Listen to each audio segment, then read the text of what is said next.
أعوذ بالله من الشيطان الرجيم. بسم الله الرحمن الرحيم. يسبح لله ما في السماوات وما في الأرض الملك القدوس العزيز الحكيم.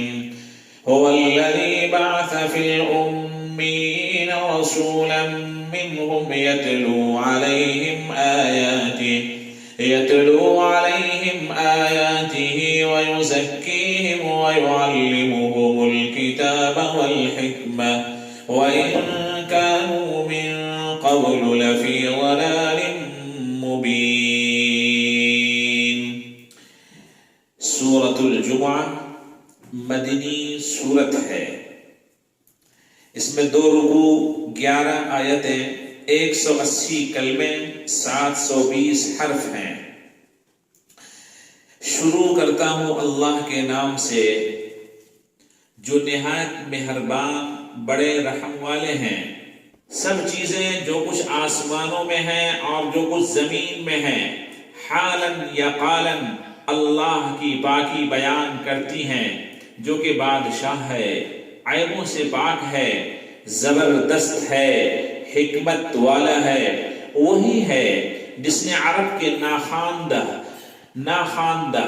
نہ پڑھے لکھے لوگوں میں انہی کی قوم میں سے یعنی عرب میں سے ایک پیغمبر بھیجا جو ان کو اللہ کی آیتیں پڑھ کر سناتے ہیں اور ان کو باطل عقیدے اور برے اخلاق سے پاک صاف کرتے ہیں اور ان کو کتاب اور دانشمندی کی باتیں سکھلاتے ہیں.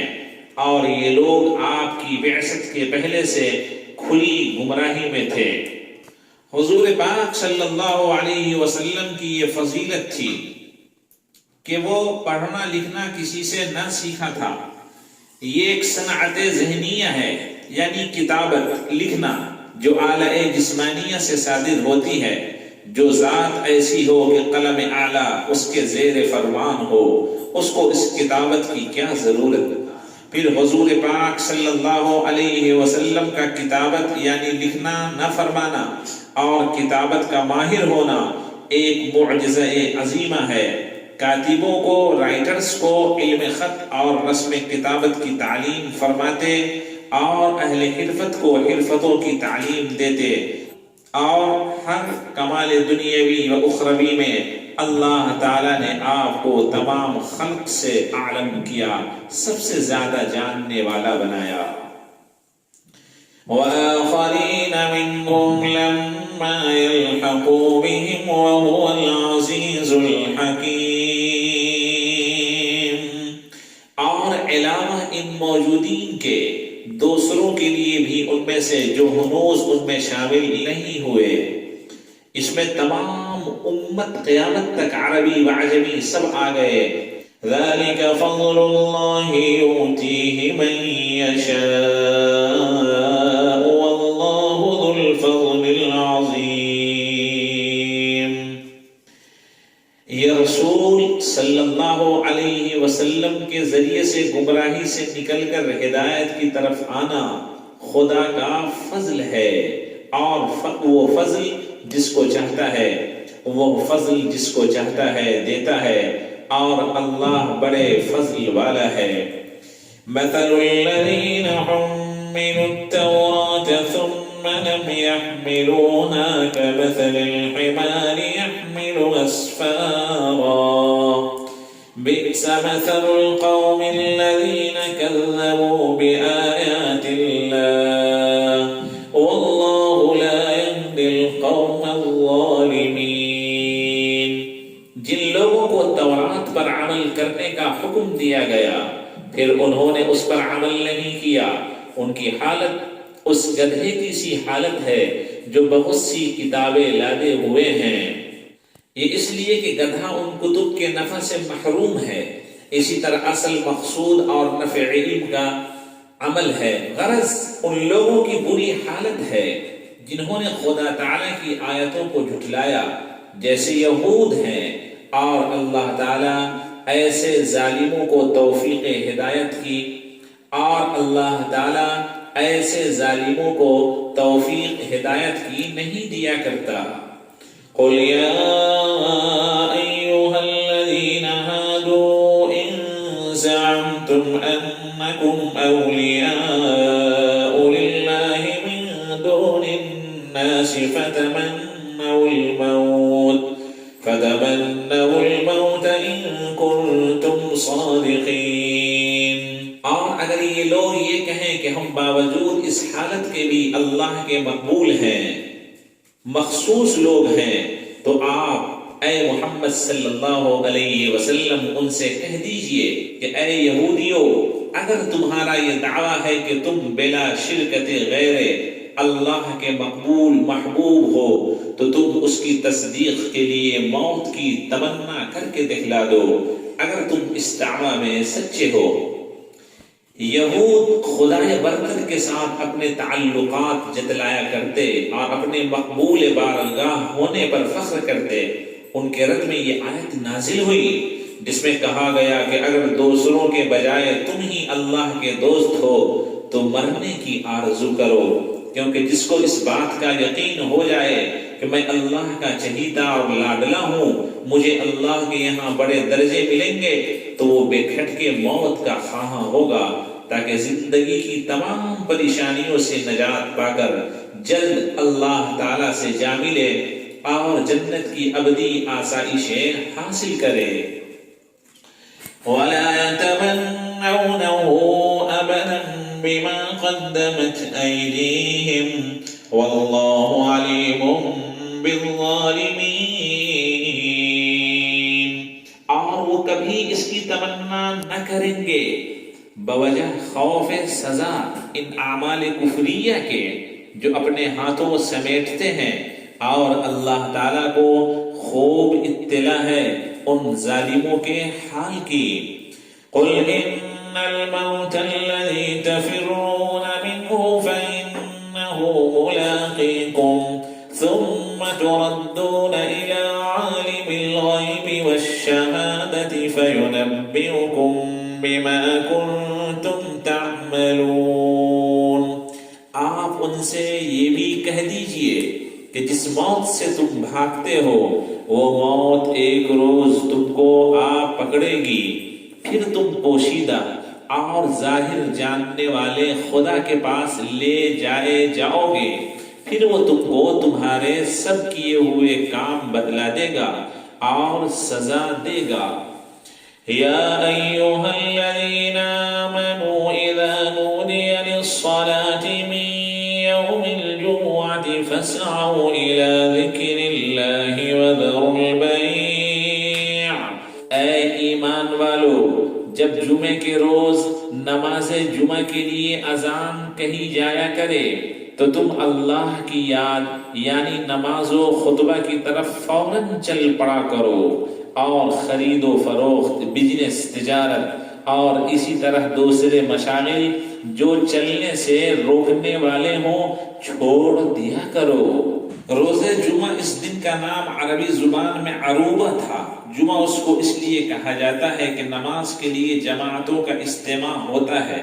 وجہ تسمیہ نام رکھنے میں اور بھی کئی قول ہیں۔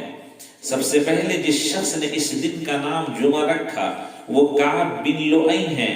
پہلا جمعہ جو نبی کریم صلی اللہ علیہ وسلم نے اپنے اصحاب یعنی صحابہ رضی اللہ عنہم کے ساتھ پڑھا۔ اصحاب سیر کا بیان ہے کہ حضور علیہ السلام جب ہجرت کر کے مکہ مکرمہ سے مدینہ منورہ تشریف لائے تو 12ویں ربیع الاول روز دوشنبہ کو چاشت کے وقت مقام قباء میں اقامت فرمائی۔ دوشنبہ، سہ شنبہ، چہار شنبہ، پنج شنبہ یہاں قیام فرمایا اور مسجد کی بنیاد رکھی۔ روز جمعہ مدینہ طیبہ کا عزم فرمایا۔ بنی سالم بن عوف کے بطن وادی میں جمعہ کا وقت آیا، اس جگہ کو لوگوں نے مسجد بنایا۔ سید عالم صلی اللہ علیہ وسلم نے وہاں جمعہ پڑھایا اور خطبہ فرمایا۔ جمعہ کا دن سید الایام ہے، جو مومن اس روز مرے حدیث شریف میں ہے کہ اللہ تعالیٰ اس کو شہید کا ثواب عطا فرماتا ہے۔ اور فتنہ قبر سے محفوظ رکھتا ہے۔ اذان سے مراد اذان اول ہے، نہ اذان ثانی جو خطبہ سے متصل ہوتی ہے۔ اگرچہ اذان اول زمانہ حضرت عثمان غنی رضی اللہ تعالی عنہ میں اضافہ کی گئی، مگر وجوب سعی اور ترک بیع الشراء یعنی بزنس کو چھوڑنا اسی وجہ سے متعلق ہے۔ ذکر اللہ سے جمہور کے نزدیک خطبہ مراد ہے۔ مسئلہ اس سے معلوم ہوا کہ جمعے کی اذان ہوتے ہی خرید و فروخت حرام ہو جاتی ہے، اور دنیا کے تمام مشاغل جو ذکر الہی سے غفلت کا سبب ہوں اس میں داخل ہیں۔ اذان ہونے کے بعد سب کو ترک کرنا لازم ہے۔ اس آیت سے نماز جمعے کی فرضیت اور بزنس اور مشاغل دنیاوی کی حرمت اور سعی یعنی اہتمام نماز کا وجوب ثابت ہوا۔ ذالکم خیر لکم ان کنتم تعلمون۔ اور اسی طرح دوسرے مشاغل جو چلنے سے مانے ہوں چھوڑ دیا کرو، یہ تمہارے لیے زیادہ بہتر ہے اگر تم کو کچھ سمجھ ہو۔ فَإِذَا قُضِيَتِ الصَّلَاةُ فَانتَشِرُوا فِي الْأَرْضِ وَابْتَغُوا مِن فَضْلِ اللَّهِ۔ پھر جب نماز جمعہ پوری ہو چکے تو اس وقت تم کو اجازت ہے کہ تم زمین پر چلو پھرو اور خدا کی روزی تلاش کرو، یعنی اس وقت دنیا کے کاموں کے لیے چلنے پھرنے کی اجازت ہے۔ وَاذْكُرُوا اللَّهَ كَثِيرًا لَعَلَّكُمْ تُفْلِحُونَ، اور اس میں بھی اللہ کو بکثرت یاد کرتے رہو، یعنی اشغال دنیاویہ میں بھی ایسے منہمک مت ہو جاؤ کہ احکام و عبادات ضروریہ سے غافل ہو جاؤ تاکہ تم فلاح کو پہنچ جاؤ۔ وَإِذَا رَأَوْا تِجَارَةً أَوْ لَهْوًا انفَضُّوا إِلَيْهَا وَتَرَكُوكَ قَائِمًا۔ اور بعض لوگوں کا یہ حال ہے کہ وہ لوگ جب کسی تجارت یا مشغولی کی چیز کو دیکھتے ہیں تو وہ اس کی طرف دوڑنے کے لیے بکھر جاتے ہیں اور آپ کو کھڑا ہوا چھوڑ جاتے ہیں۔ شان نزول اس کا یہ ہے کہ نبی کریم صلی اللہ علیہ وسلم مدینہ طیبہ میں جمعے کے دن خطبہ فرما رہے تھے۔ اس حال میں تاجروں کا ایک قافلہ آیا، اور وہ قافلہ کے بارے میں بعض مفسرین لکھتے ہیں کہ حضرت دحیہ کلبی رضی اللہ عنہ کا قافلہ غلہ اور ہر قسم کے سامان خوراک سے لگا ہوا ملک شام سے مدینہ طیبہ میں وارد ہوا آیا۔ اس وقت مدینہ میں سخت قحط اور تنگی تھی، اور قاعدہ تھا کہ جب کوئی قافلہ بسلامت و عافیت واپس آ جاتا تھا تو خوشی کے نقارے بجاتے تھے۔ نقارہ بجا اور جو لوگ بیٹھے خطبہ سن رہے تھے اس آواز پر چل دیے۔ قلیل التعداد حضرات جن میں 10 مبشرہ داخل تھے، صحابہ رضی اللہ عنہم یہ چند کے چند بیٹھے رہ گئے۔ بعض لوگوں نے 12 تعداد لکھی ہے کہ صرف 12 حضرات رہ گئے۔ اس وقت یہ عتاب آمیز آیت نازل ہوئی، لیکن یاد رہے کہ جو حضرات اٹھ کر گئے اسلام میں ان کی ابتدائی حالت تھی، دوسرے اس وقت تک خطبہ سے اٹھنے کی کوئی ممانعت وارد نہیں ہوئی تھی، اس لیے وہ اجتہادی غلطی کا شکار ہوئے تھے۔ پس کسی معاند کے لیے اعتراض کی گنجائش نہیں ہے۔ اس سے ثابت ہوا کہ خطیب کو کھڑے ہو کر خطبہ پڑھنا چاہیے۔ وَإِذَا رَأَوْا تِجَارَةً أَوْ لَهْوًا انفَضُّوا إِلَيْهَا وَتَرَكُوكَ قَائِمًا قُلْ مَا عِندَ اللَّهِ خَيْرٌ مِّنَ اللَّهْوِ وَمِنَ التِّجَارَةِ وَاللَّهُ خَيْرُ الرَّازِقِينَ۔ آپ فرما دیجئے کہ جو چیز خدا تعالیٰ کے قرب کے پاس ہے وہ ایسے مشغلہ اور تجارت سے بدر جہاں بہتر ہے، اور اللہ سب سے اچھا روزی پہنچانے والا ہے، اور اللہ سب سے اچھی روزی پہنچانے والا ہے۔